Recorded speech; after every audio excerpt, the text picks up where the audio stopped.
আমি আল্লাহকে খুব বিশ্বাস করি এবং আল্লাহর উপর আমার অগাধ বিশ্বাস, এবং এই বিশ্বাস হওয়ার পিছনে আমার নেত্রী শেখ হাসিনার হাত আছে। এবং আমি ওনার কাছ থেকে একটা জিনিস শিখেছি, উনি আমাকে বলেছেন, আমি এটা সব জায়গায় বলার চেষ্টা করি, আমি আল্লাহকে সাক্ষী রেখেই বলতে চাই একজন মুসলমান হিসাবে, আমি ওনার চেয়ে পায়াস মহিলা আমি দেখিনি আর দেশপ্রেমিক দেখিনি। উনি আমাকে বলেছিলেন যে কোনোদিন হতাশ হবা না, যখন হতাশ হবা রসুল পাক সাল্লাল্লাহু আলাইহি ওয়াসাল্লামের জীবনী পড়বা, আর যখন রাজনৈতিকভাবে হতাশ হবা বঙ্গবন্ধুর জীবনী পড়বা। হ্যাঁ, আর ষড়যন্ত্র যতই হবে দুনিয়াতে, যেদিন মরবা সেদিনই মরবা, একদিন আগেও মরবা না, 1 ঘন্টা পরেও মরবে না। সো যে কদিন বেঁচে আছো গরিব মানুষের জন্য কাজ করো, কারণ সৃষ্টিকর্তা, যে আপনি ভগবান বলেন আমি আল্লাহ বলি, যে যেই আমি ডাকি না কেন, আমার কোরআনে লেখা আছে আল্লাহ মানুষের ঘাড়ের রগের চেয়েও কাছে অবস্থান করেন। তো ওনার কথা হচ্ছে রাজনীতি is the best platform to do something for the people. হ্যাঁ, একটা মানুষের পিঠে হাত দিই আমরা, মানুষ কিন্তু খুশি হয়। তৈমুর ভাইয়ের কাছে এখন ক্ষমতা নেই, কিন্তু ওনার কাছে মানুষ যায়, কিন্তু তৈমুর ভাই আমি কি করতে পারি, আমার কাছেও আসে, এরকম 10 জনের কাছে যায়, কিন্তু এটা আমাদের একটা বিশাল বড় পাওনা। কিন্তু আস্থাটি আছে মানুষের রাজনীতিবিদদের পরই। আচ্ছা, যতই রাজনীতিবিদদের খারাপ বলুক, কারণ সৃষ্টি কিন্তু সব রাজনীতিবিদদের হাত দিয়েই হচ্ছে। কিন্তু জুলুমটা রাজনীতিবিদদের উপরে যায়, আমলারা কিন্তু সেফ সেটা থাকে। আচ্ছা, অপকর্ম করতেছে কিন্তু আমলারা। আচ্ছা, আমি একটু বলি, অপকর্ম সব পার্টি কিন্তু আমলারা। ঝামেলা হলো এই যে আমি 2001-এর আগের শামীম আর এখনকার শামীমের মধ্যে ডিফারেন্সটা আমি একটু দেখি। তখন রাজনীতি করতাম আমি আমার নিজের জন্য, আমি অনেস্টলি কনফেস করছি যে আমি এটা হবো, এটা হবো, এটা হবো, এটা হবো, দ্যাটস ইট।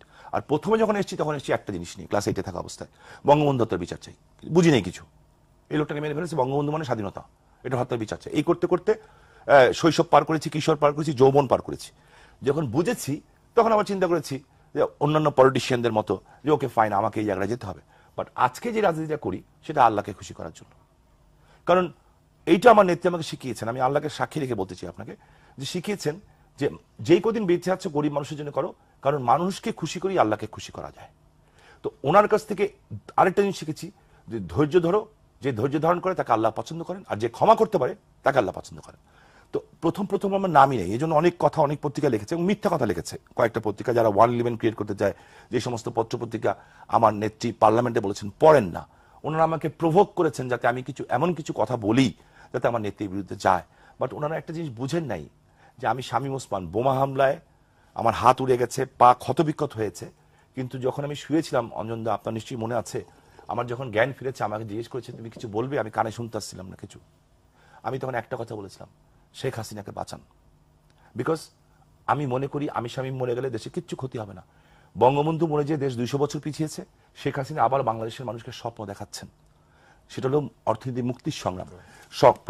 সেই কারণে আমি বিশ্বাস করি নারায়ণগঞ্জের মানুষ ইজ ভেরি কনসিয়াস, এখানে আওয়ামী লীগের সৃষ্টি হয়েছে, এবং যেই নারায়ণগঞ্জে তৈমুর ভাইয়ের মতো ত্যাগী বিএনপির নেতাদেরকে, ত্যাগী আমি বলবো, অবশ্যই ত্যাগী বলবো, আমি দেখছি গত এই যে বিএনপি 2001 পর থেকে আমি ওনাকেই মাঠে দেখেছি, আর কাউকে দেখিনি, টু বি অনেস্টলি বলতেছি। হ্যাঁ, তো এর মধ্যে রাগারাগি হয়, গালাগালি হয়, সংঘর্ষ হয়, কিন্তু ওনার মতো লোককে যখন দেখি যে উনি 12:30টার সময় অঝোর ধারায় কাঁদছেন আর বলছেন যে কোরবানির গরুকে, তারপরের দিনই কোরবানি ছিল, 2 দিন পরে, কোরবানির গরুকে কোরবানি দেওয়ার আগে গোসল করানো হয়, আমাকে গোসলটা বন্ধ করার সুযোগ। ধন্যবাদ। সেই বিএনপিকে কেন ভোট দিবে? এখন শামীম ওসমানকে আপনি নিয়ন্ত্রণ করেন, সে তো এক নারায়ণগঞ্জ সিয়া বহু জায়গায় চলে যায়, তো আলোচনা হবে না। সেক্ষেত্রে আমি অনুরোধ করব যে নারায়ণগঞ্জে আমরা কনসেন্ট্রেট না করলে এটা হবে না, আলোচনা হবে না। আচ্ছা, এবং শামীম ভাই আপনাকে অনুরোধ করছি এরপর থেকে নারায়ণগঞ্জের বাইরে যাবেন না। আচ্ছা, যাব না। যদি নির্বাচনী মানে সংসদ সদস্য হিসেবে নারায়ণগঞ্জে নির্বাচনে যাওয়া নিষেধ, কিন্তু আলোচনা অন্তত নারায়ণগঞ্জে থাকবে, আলোচনা করতে পারে। হ্যাঁ, সেক্ষেত্রে প্রশ্নটি হচ্ছে সেই আপনার বিখ্যাত আলোচিত উক্তি, আমি বলতে চাই না, আপনিও জানেন, আমরা জানি না, বলেন, এটা আলোচনা জনগণ জানুক, এটা অসুবিধার বিষয় তো না, কিন্তু সেটা তো রাজনীতি, তো প্রকাশ্যে, যেটা তো আমরা তো কোনো গোপন দল করি না, আপনি কি আন্ডারগ্রাউন্ড দল করি না, অবশ্যই আন্ডারগ্রাউন্ড দল করেন না, কিন্তু সেই আপনি যে কোরবানির গরুর উদাহরণটি দিয়েছিলেন, আপনি কি সর্বশেষ কোরবানির গরু, এবারের কি প্রার্থী দাঁড়িয়ে থাকবেন নারায়ণগঞ্জে? এখানে ব্যাপারটা হয়েছে যে সময় এমন একটা জিনিস, এটা কখন কোন কাজে লাগে সেটা কেউ বলতে পারে না। বাপ ছেলেকে খুন করে, ছেলেও বাপকে খুন করে, এরকম বহু ঘটনা আছে। তবে আমি দেশনেত্রী খালেদা জিয়া সম্পর্কে যেটুকু জানি, তিনিও কিন্তু অনেক নির্যাতিত, তিনিও অনেক কাঠখড় পোড়ায়া কিন্তু আজকে এই অবস্থানে আছেন। মানুষের একটা আস্থার জায়গায় খালেদা জিয়া আছেন। নারায়ণগঞ্জে থাকি আমি, নারায়ণগঞ্জে হ্যাঁ, নারায়ণগঞ্জে থাকি। আপনি বলছেন হ্যাঁ না না তুমি তো she is connected, she is connected, right right. এখন ব্যাপারটা হচ্ছে যে আমরা তো দেখি এটা 3 তলার থেকে, উনি তো দেখে 20 তলার থেকে, বিস্তারিত দেখা যায় না কিছু না। তো সমস্যা এখানে। এখন কথাটা হইলো যে তিনি কখন কি সিদ্ধান্ত নেবে এটা তার ব্যাপার, তবে তার সাথে আলোচনা করে যেটুকু বুঝি এইটা নিয়ে বেশ কয়েকবার কথা হয়েছে, তিনি আমাদের আশ্বস্ত করছেন তিনি এবার নির্বাচন ব্যাক করতে চান না, এই জন্য যে তিনি মনে করেন যে জনগণ এখন ধানের শীষের পক্ষে আছে। ধন্যবাদ। তাহলে গতবার কি ছিল না মনে করেছিলেন? গতবারও ছিল, কিন্তু প্রতিকূল অবস্থা যেটা উনি যেটা ভালো মনে করছেন। আচ্ছা ধন্যবাদ। আমরা তৈমুর ভাই আপনার কাছে ফিরব, দ্বিতীয়ার্ধে সময় বেশি থাকে না আমাদের। ধরুন এই নির্বাচনে যখন আপনারা নির্বাচন কমিশনকে নিয়ে প্রশ্ন তুলছেন এবং কোট আনকোট আপনাদের ভাষায় রকিব মার্কা নির্বাচন কমিশন বলছেন, তখন নির্বাচন কমিশনের আন্ডারে আপনারা জেলা পরিষদ নির্বাচনে গেলেন না, কিন্তু এই নির্বাচনীতে আসলেন কেন? জি, প্রশ্নটা হলো যে জেলা পরিষদ নির্বাচনেতেও এই আওয়ামী লীগের যে সহযোগী সংগঠন জাতীয় পার্টি, এটা আমরা সহযোগী দল সংসদের, আরে কি সে বিরোধী দল, এটা হলো বিরোধী দল লেখার জন্য লাগে, কিন্তু আমরা মনে করি যে একটা পার্ট অফ দ্য গভর্নমেন্ট, তারা তো যাচ্ছে না, এই জন্য যে সেটা গণতান্ত্রিক পরিবেশে নির্বাচন জাতীয় পার্টিকে ফলো করলেন। কারণ না, জাতীয় পার্টিকে ফলো করি নাই। আমাদের যুক্তিটা যেটা সেটা হলো যে যারা ইলেক্টেড হয়ে আসছে, যারা এটা ভোটার, তারা তো আর ইলেকশনে হয় নাই, তারা তো হরিলুটের মধ্যে তারা নির্বাচিত হয়েছে, অর্থাৎ তারা তো সেটাই করবে। আর যদি নির্বাচন মানে হরিলুটি হয় তাহলে সেই হরিলুটে এবার গেলেন কিভাবে? এটা শোনা, কথাটা শেষ করতে দেন। এটা তো হইলো আইয়ুব খানের যে ডেমোক্রেসি, বেসিক ডেমোক্রেসি, সেই আদলে জেলা পরিষদ নির্বাচনটা হচ্ছে, এই জন্য আমরা যাই নাই। আরেকটা বিষয় হলো যে এই রকিব মার্কা যে নির্বাচন, আপনি নির্বাচনের কথাটা খেয়াল করে দেখেন যে 111 জন লোক তো মার্ডার হয়েছে, এতে কোনো সন্দেহ নাই ইবু নির্বাচনে, তারপরে বলে যে নির্বাচন সুষ্ঠু হয়েছে। কিন্তু এখানে প্রশ্ন হলো যে সিটি নির্বাচন আমরা গেলাম কেন? এখানে ব্যাপারটা হয়েছে যে আমাদের দল থেকে তো পরিষ্কারই বলা হয়েছে যে আমরা দেখতে চাই যে সরকার যে বারবার বলতেছে যে আমরা নির্বাচনটাকে সুষ্ঠু করবো, এটা টেস্ট হিসাবে নিচ্ছে, এবং দল তো এটা নিতেই পারে, এবং দলের কাছে তো বিভিন্ন বিষয়ে ইনফরমেশন থাকে, সেই ইনফরমেশনের ভিত্তিতে ওনারা এটা সিদ্ধান্ত নিচ্ছেন। আরেকটি প্রশ্ন, আমরা যদি দেখি নির্বাচন 20 দলীয়, এই নির্বাচন যেটি নারায়ণগঞ্জে, এটিকে 20 দলীয় জোটের নির্বাচন বলবেন আপনি না বিএনপি নির্বাচন বলবেন? বিএনপি যেহেতু 20 দলীয় নেতৃত্ব দিচ্ছে এবং 20 দলীয় কিন্তু একটা মিটিংও হয়েছে, সেই মিটিংও তারা 20 দলের পক্ষ থেকে কিন্তু তার সমর্থনটা, কিন্তু সেক্ষেত্রে যদি আমরা দেখি যে নির্বাচন পরিচালনা পরিষদ সেন্ট্রালি হয়েছে, সেখানে কি জামায়াতে ইসলামের উপস্থিতি আছে? নির্বাচন পরিষদ সেন্ট্রালি হয় না, লোকালি হয়েছে, এবং আমি নারায়ণগঞ্জ জেলা 20 দলীয় জোটে কিন্তু আমি কনভেনার, আমি মিটিং ডাকছি, সেই মিটিং এ জামাতের আমির উপস্থিত ছিল এবং তারা কিন্তু নির্বাচনে নামছে। আচ্ছা, জামাত নেমেছে। শামীম ওসমান, জি, প্রশ্ন করছেন, আপনি আলোচনা শুনছিলেন এবং যে অভিযোগটি আপনার আলোচনার মধ্যে আপনার বড় ভাই তৈমুর আলম খন্দকার বলেছেন নারায়ণগঞ্জে থাকার কথা, এবং একই সাথে আমরা যদি তাকিয়ে দেখি নারায়ণগঞ্জের রাজনীতিতে কিন্তু নারায়ণগঞ্জের যদি গত দীর্ঘকাল ধরে দেখি আমরা অনেকগুলো বড় বড় ঘটনা দেখেছি, যখন আপনার উপরে আপনার আওয়ামী লীগ অফিসে বোমা হামলা হয়েছে আমরা দেখেছি, বা পরবর্তীকালে বিভিন্ন ঘটনা নানাভাবে নারায়ণগঞ্জ আলোচনায় উঠে এসেছে। এমনিতেই আমাদের বাণিজ্য একটি অত্যন্ত গুরুত্বপূর্ণ জনপদ এবং অন্যভাবেও আলোচনায় এসেছে নানা সময়, এবং এই যে ঘটনাবলী, এই ঘটনাবলী কি নির্বাচনে প্রভাব ফেলবে? আমার মনে হয় না। আমি বিশ্বাস করি এইবারের নির্বাচনটা, আপনি এবারের নির্বাচন না, যে করে গত নির্বাচনটা দেখেন আপনি অঞ্জনদা, আমার নির্বাচনটা কিন্তু ছিল বিএনপির বিরুদ্ধে, তৈমুর ভাইয়ের বিরুদ্ধে না, বিএনপির বিরুদ্ধে প্রতীকী, এবং আমার কিন্তু আইবির বিরুদ্ধে নির্বাচন ছিল না। আমার সবচেয়ে বড় পাওয়া, আমি বিএনপি নেত্রী খালেদা জিয়াকে অন্তপক্ষে কোনো কারণে ধন্যবাদ দিতে না পারলেও একটা কারণে দেই, আমি আমার নেত্রী শেখ হাসিনার 2 কোটি কর্মী আছে বাংলাদেশে, এর মধ্যে আমি একটা ছোট্ট কর্মী, তাও সব কর্মী চেয়ে লো কোয়ালিটির কর্মী। হ্যাঁ, সেই কর্মীটাকে ঠেকানোর জন্য ওনার মতো একটা ত্যাগী নেতাকে রাতে 12:30টার সময় বসিয়ে দেওয়া হয়েছে। কেন? ওনাদের কাছে ইনফরমেশন ছিল যে শামীম ওসমান পাশ করে যাচ্ছে, তো কি করবে, শামীম ঠেকাও। এই যে শেখ হাসিনার কর্মী হিসাবে আমাকে মূল্যায়ন করেছেন উনি, এই জন্য আমি ওনার প্রতি ধন্যবাদ জানাই। তারপর আপনি দেখেন নির্বাচনটা যখন হয়ে গেল, হয়ে যাওয়ার পরে আপনি ব্রিটিশ ডেমোক্রেসিতেও দেখবেন না আমি যেটা করেছি। আমি কিন্তু প্রেস কনফারেন্স করে সবাইকে বলেছি, হেরেছি আমি, জিতেছেন শেখ হাসিনা, প্রমাণ করেছেন নির্বাচন কমিশনের আন্ডারে সুষ্ঠু সুন্দর নির্বাচন হতে পারে সেনাবাহিনী ছাড়া। আমার ছোট বোন আইভি পাশ করেছে, আমি সব সাংবাদিকদের মিষ্টি মুখ করিয়েছি। বিদেশে কংগ্রেচুলেট করে কিন্তু কেউ মিষ্টি খায় না, আমি মিষ্টি খাইয়েছি। রাজনীতি করতে গেলে মনটাকে বড় করতে হয়। রাজনীতি is a politics, is a mathematics. এই ম্যাথামেটিক্সটা বুঝে যারা পলিটিক্সটা করে তারা পলিটিক্সটা করতে পারে। আর এই ম্যাথমেটিক্সটা বুঝতাম দেখি আমি তৈমুর ভাইকে নির্বাচনের 10 দিন আগে থেকে বলেছিলাম আপনাকে বসিয়ে দেওয়া হবে। দেখ ওইটা পুরোনো কাশুন্দি ঘাটি না, বাট আমি একটা জিনিস মনে করি যে আমাদের না একটু রাজনীতিটাকে আপগ্রেড করা দরকার, আপগ্রেড করা দরকার। সেদিন আমি আমার প্রেস কনফারেন্সে বলেছিলাম যে আইবিকে আমি মনে করি যে কয়জন ক্যান্ডিডেট আওয়ামী লীগ থেকে হয়েছে, she is the best, because she is the best candidate সব দিক দিয়ে, সেই কারণে আমার নেত্রী তাকে নমিনেশন দিয়েছেন। আমি তাকে বেস্ট মনে করি। জনগণ কি মনে করেন, জনগণ 22 তারিখে ভোটের রায় সাথে জানাবেন, এবং আমি বিশ্বাস করি সে বিপুল ভোটে জয়লাভ করবে, বিকজ অব নৌকা, অন্য কোনো কারণে না। আচ্ছা, সেখানে আমি তৈমুর ভাইকে বলবো, যেহেতু আমি তোর সমন্বয়ক না, আমি এমপি না, যেতেই পারছি না, আমি বলি যে আপনি অ্যারেঞ্জ করেন না ওপেন ডিবেট, 10টা টেলিভিশন চ্যানেল থাকুক, দেশের মানুষ শুনুক যে মানুষ কেন বিএনপিকে, এখানে নৌকার ধানের শেষের ইলেকশন হচ্ছে, কিন্তু যে আইবি থাকুক, আমার প্রতিনিধি আইবি থাকুক, আপনাদের প্রতিনিধি সাখাওয়াত থাকুক, অন্যান্য যারা আছেন তারাও থাকুক, 20টা টেলিভিশন চ্যানেল থাকুক, পত্রিকা থাকুক, মিডিয়া থাকুক, সারা বাংলাদেশ দেখুক যে আমাদের প্রার্থী ও প্রমাণ করে দিবে কেন তাকে ভোট দেওয়া উচিত, কেন নৌকাকে ভোট দেওয়া উচিত। আপনার প্রার্থী প্রমাণ করুক না যে কেন ধানের শীষকে ভোট দেওয়া উচিত। আপনি বলেন। হ্যাঁ, আমি চেষ্টা করবো এই মিডিয়াকে অ্যারেঞ্জমেন্ট করার জন্য, কারণ এই সরকারের যত ব্যর্থতা, এই সরকার যে নির্বাচন ব্যবস্থাকে বিপর্যস্ত করলো, এই সরকার যে গণতান্ত্রিক পরিবেশটাকে নষ্ট করলো, মানুষের কথা বলার অধিকারকে বন্ধ করে, একটা কথা বলি, এখন এটার বিপরীতে কিন্তু মানুষ, আপনি তো মুরব্বী, বিএনপিকে ভোট, আপনি বয়স্ক লোক, হ্যাঁ, আপনি আমি আপনাকে কিন্তু সত্যভাষী মনে করি। হ্যাঁ, আমরা একটু দলের বাইরের থেকে আসি না, আপনিও বলতেছেন আমিও বলতেছি, পলিটিক্স ডিফিকাল্ট হয়ে যাচ্ছে for the politicians, right? So আমাদের রাজনীতি করে খাইতে হয় না, আপনিও রাজনীতি করে খান না, আমিও খাই না, তো কিছু ভালো কথা বলি না, কিছু ভালো কথা বলি যেটা মানুষ গ্রহণ করে। দেখেন, পলিটিক্সটাকে মানুষের শ্রদ্ধার পাত্র হবে। পলিটিশিয়ান এখন গালি হয়ে যাচ্ছে, কিন্তু বিকজ অফ পলিটিক্সটাতে এখন, এই জন্য পিপলসের কিছু দোষ আছে।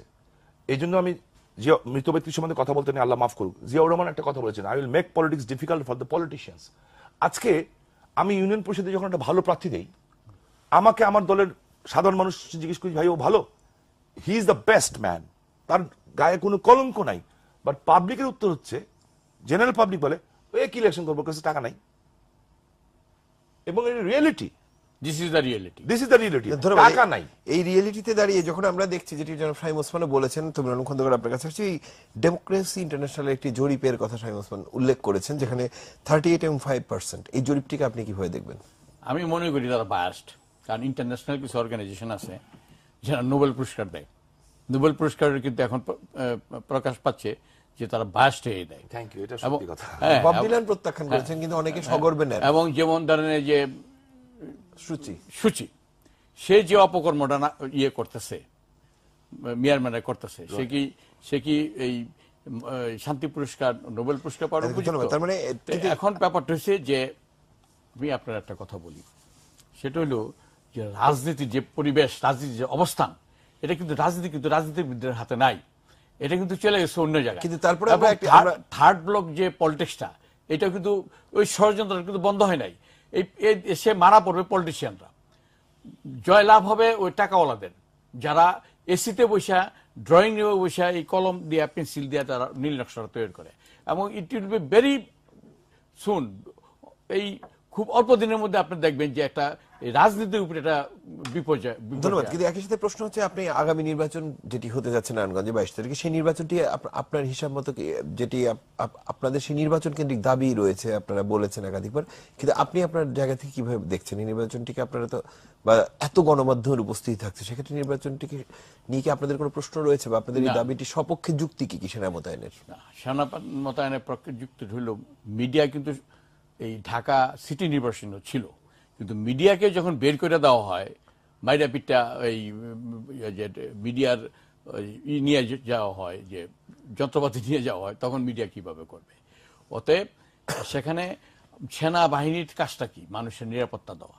সেনাবাহিনীর তো এখন তার দেশের যুদ্ধ নয়, যে এখানে একটা যুদ্ধ হবেন।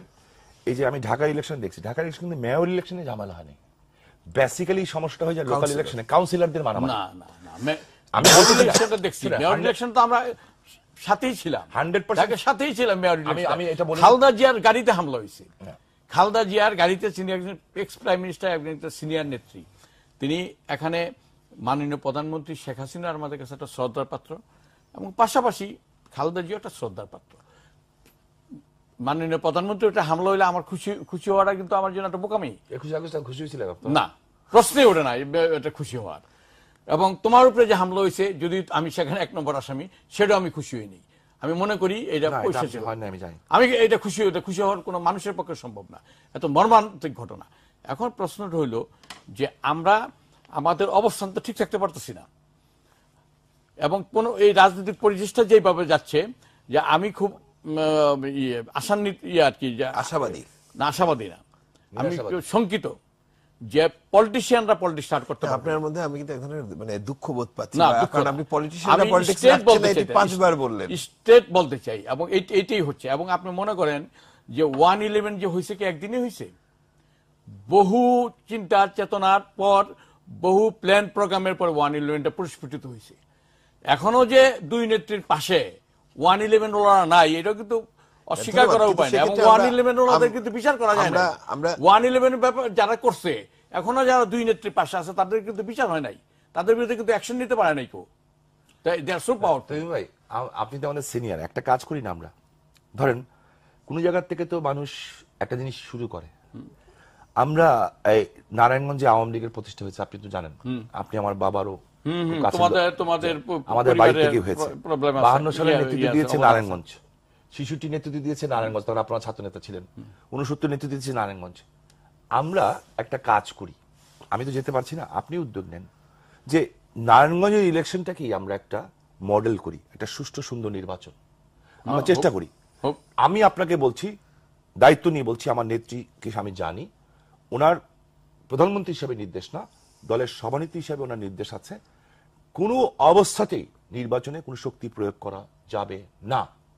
সো লেটস ট্রাই, আপনারা টেস্ট করেন, মাঠে থাকেন, জনগণ যদি আমাদের বিপক্ষে রায় নেয় আমরা বুঝবো নিশ্চয়ই আমাদের কথা ভুল আছে। প্রধানমন্ত্রী যদি এটা মিন করে থাকেন, উনি যদি চান, উনি একমাত্র ব্যক্তি যিনি চাইলে এটা সুষ্ঠু হবে। আমরা শেষের দিকে, আপনি প্রধানমন্ত্রী চাইলে সুষ্ঠু হবে বলবেন। তবে আলম খন্দকার শেষ বক্তব্য 3 মিনিট, তারপর আমি আসবো সাহেব হোসেন আপনার কাছে। আমি বলতে চাই যে আমাদের নারায়ণগঞ্জে থাকি শেষটুকু। হ্যাঁ, নারায়ণগঞ্জের মধ্যে থাকতে চাই। সেটা হলো যে তার একটা কথা আমার ভালো লাগবে, সেটা হলো যে আমরা যেই দলেরই হই, আমাদের নারায়ণগঞ্জটা আমাদের কতদিন আগে সে বলছে, তো এটার মধ্যে যদি আমরা থাকি, তো নারায়ণগঞ্জের পরিবেশটা যদি আমরা পাশাপাশি বসতে পারি, তো অনেক সমস্যার সমাধান আমরা করতে পারি। এবং আমরা যদি চাই যে নির্বাচনটা সুষ্ঠু হবে, এবং বিশেষ করে আমরা দুজন যদি চাই, আমি চ্যালেঞ্জ দিয়ে বলতে পারি যে এখানে এটা সুষ্ঠু হওয়ার পরিবেশ সৃষ্টি হতে বাধ্য। এবং যেহেতু আমি ক্ষমতায় নাই, আমি মাইরও খাই, মামলাও খাই, সে ক্ষমতায় আছে, তাকে এগিয়ে আসতে হবে, শামীম ওসমানকে এগিয়ে আসতে হবে নারায়ণগঞ্জের পরিবেশকে সুষ্ঠু রাখার জন্য। আমি তাকে সহায়তা করব। কম বেশি মার মামলা বোধ হয় দুজনই খেয়েছেন আপনারা। এটা দুজনই। এবং একটা সময় আসবে যে যারা মামলা খায় তারাই উপেক্ষিত হয়ে যাবে, তারাই আউটস্টেড হয়ে যাবে। এটা আবার সেই কামিং। এখন কথাটা হলো যে এই যদি নারায়ণগঞ্জকে আমরা ভালোবাসি, তো নারায়ণগঞ্জে আমরা একটা ইনস্ট্যান্স দাঁড় করতে পারি যে নারায়ণগঞ্জে একটা সুষ্ঠু নির্বাচন, দৃষ্টান্ত আমরা দাঁড় করাই যে পাশ ফেল যা আবার হবে, হ্যাঁ, পাশ ফেল একটা সমাধান হবে, এবং নারায়ণগঞ্জে একটা দৃষ্টান্ত হোক। নারায়ণগঞ্জে কিন্তু সবসময় দিক নির্দেশনা দিয়েছে যে নারায়ণগঞ্জে একটা হোক, পরিবেশ সৃষ্টি হোক, সারা বাংলাদেশের জন্য একটা রেকর্ড হোক যে পাশাপাশি তারা বসতে পারে, এবং পাশাপাশি একটা সমাধান, সুষ্ঠু নির্বাচন করতে পারে। পাশফেল যা কপালে যা আছে তাই হবে। আমি সেটি আশাবাদী, এবং সেটা আমি আশা করি, এবং এই ব্যাপারে আমার সর্বাত্মক সহযোগিতা থাকবে। ধন্যবাদ জনাব শামীম ওসমান। শেষ করব আমি জাস্ট বলি একটা, আমি কিন্তু বলেছি প্রথমে রাজনীতি করি এখন আল্লাহকে খুশি করার জন্য, কারণ আমি মনে করি প্রতি রাত্রেই যে আজকে আমার শেষ রাত। হ্যাঁ, বিশেষ করে আমার মা এবং আমার ভাই যাওয়ার পর থেকে আমি বিশ্বাস করি। তো এবং যে কোনো সময় আমি চলে যেতে পারি।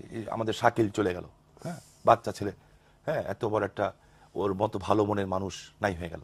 তো আমি এখান থেকে যাবো, না কোনো কিছু, এমনি মারা গেছেন। আমি আর আপনি যে এখন বেরোচ্ছি, আমি আর তৈমুর ভাই, হ্যাঁ, তো আমরা নিচে নামতে পারবো এটা আমি বলতে পারি না, হ্যাঁ, আল্লাহ যদি নিয়ে যায়।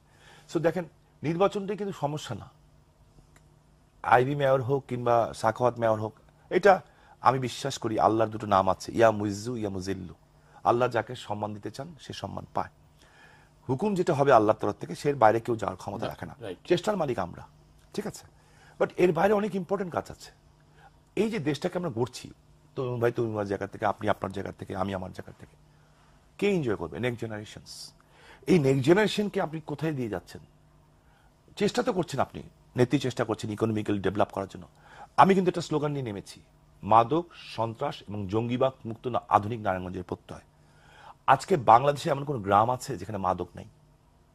তো আপনি ওই আমাদের এই জায়গাগুলিতে একটা ন্যাশনাল কনসেনসাস দরকার যে বিএনপি, আওয়ামী লীগ, জাতীয়, আমি এই জন্যই বলেছিলাম, তুমি ভাই যে কথা বলেন যে আওয়ামী লীগ, বিএনপি, জাতীয় পার্টি বুঝি না, এটা আমাদের সবার।